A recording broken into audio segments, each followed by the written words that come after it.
এতিয়ালৈকে জীয়াই আছে। তেখেতসকলৰ যিটো কষ্ট ত্যাগ কৰাৰ পিছত বা কষ্টৰ বিনিময়ত আমি BTC পাবলৈ সক্ষম হৈছে, তেখেতসকলকো আমি শ্ৰদ্ধা জনাইছোঁ আৰু সকলোকে মই অনুৰোধ কৰিছোঁ চবে শ্ৰদ্ধা কৰিব লাগে, সন্মান দিব লাগে। আৰু আজিৰ যিটো আপুনি যিটো সুধিছে আমাৰ আগ্ৰামা মহিলা ছাৰৰ যিটো গেৰেণ্টি, এইটোতো নতুন কথা নহয়, ছাৰে যিটো কয় এইটো কৰে, এইটো বেলেগ ভাবিব লগা নাই, বেলেগ সুধিব লগাও নাই। ছাৰে মুখৰ পৰা যিটো ওলাইছে এইটো ফাইনাল, ইয়াৰ কোনো লুকা চাম্বা নাই।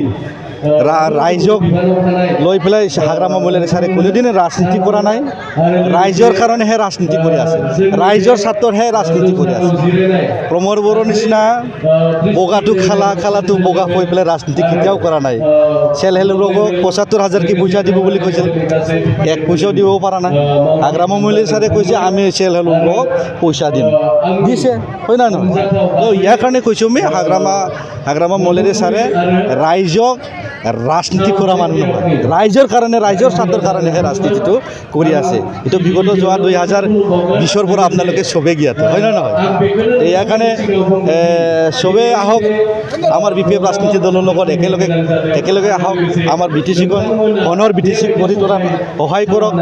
আৰু আহি থকা যিটো নিৰ্বাচন, MLA যিটো নিৰ্বাচন, 1 এপ্ৰিলত যিটো হ'বলগীয়া যিটো নিৰ্বাচন, ইয়াক বিভিন্ন জাতি জনগোষ্ঠী মই অনুৰোধ কৰিব খুজিছোঁ যে চবে আমাৰ BPF ৰাজনীতি দলৰ লগত একেলগে আহি পেলাই, একেলগে আমাৰ আগ্ৰামা মহিলা ছাৰৰ লগত থাকি পেলাই আমাৰ জাগাৰ উন্নতি, আমাৰ জাতিৰ উন্নতিৰ হকে আৰু আমাৰ অঞ্চলখনত আগুৱাই লৈ যোৱাৰ ক্ষেত্ৰত আৰু BTCখন আমাৰ সোণৰ BTC গঢ়ি তোলাত সকলোৱে যাতে সহায় কৰে, তাৰ কাৰণে মই সকলোকে অনুৰোধ জনাইছোঁ।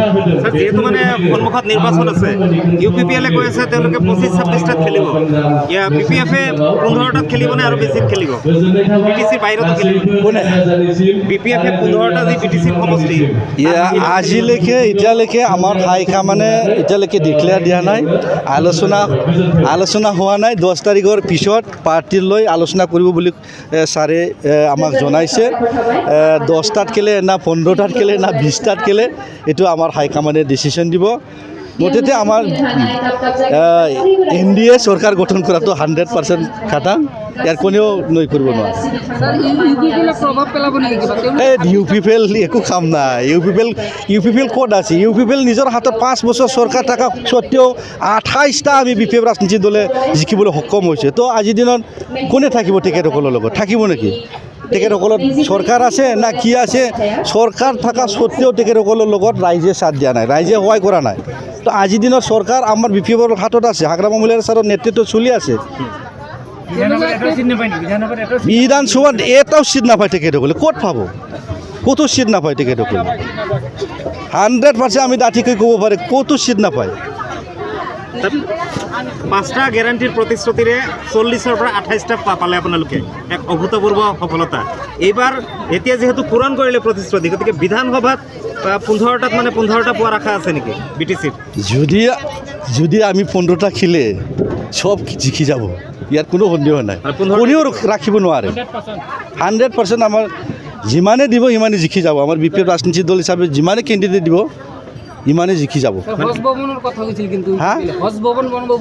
5টা জিলাত 5টা হজ ভৱন বনাব, এইটো পৰ্যায়ক্ৰমে হ'ব। এতিয়া আমি মাত্ৰ 100 দিনকৈ অলপ বেছি হ'ল, 100 দিন মানহে হৈছে।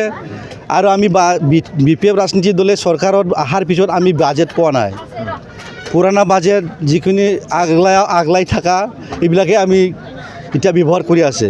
আমাৰ বাজেট এই 24 তাৰিখতহে হ'ব বা এই মাহৰ ভিতৰতহে হ'ব। এইটোতো 100% প্ৰমোদ বড়ো ফ্লপ, মানে ৰাইজে ফ্লপ বনাইছে। প্ৰমোদ বড়ো ইচ্ছা কৰি ফ্লপ হয় নেকি? ৰাইজে ৰাইজৰ প্ৰতিশ্ৰুতিবোৰ নাৰাখে, ৰাইজৰ উন্নতিৰ কাৰণে কাম নকৰে, সমাজৰ কাৰণে কাম নকৰে। কি বিশ্বাসত, কি আস্থাত প্ৰমোদ বড়ো ডাঙৰীয়াক সহায় কৰিব, হয় না নহয়? ইয়াৰ কাৰণে প্ৰত্যাখ্যান কৰিছে। এবাৰতে একবাৰে বিলাসপাৰাৰ ফালে, এইফালে ধুবুৰীৰ ফালে পেলাই দিছে, ব্ৰহ্মপুত্ৰত একবাৰে, হয় না নহয়? বিলাসপাৰা খোৱাটো বেলেগ ভাবিব নালাগে দে, ব্ৰহ্মপুত্ৰৰ কথা কৈছোঁ মই টেঙাম হৈ গৈছে। কৰিবলৈ গৈ আছে, হ'বলৈ গৈ আছে, সেয়ে কয় কি কৰিছে? কৰিছে এই এই 100টা দিনত আপোনালোকে চাবচোন কিমান ৰাস্তা ঘাট বনোৱাৰ কাৰণে আমি আৰম্ভ কৰি আছে আৰম্ভণি কৰি আছে এনেই মুখেদি কোৱা নহয় কালি ফাউণ্ডেশ্যন কৰি থোৱা তেনেকুৱা নহয় আৰম্ভ কৰি আছে কামটোৱে আপোনালোকে চাব এই 10 দিনৰ ভিতৰত আৰু বহুত কাম কৰিব হাতে কামি লাগি থকা দেখিব আপোনালোকে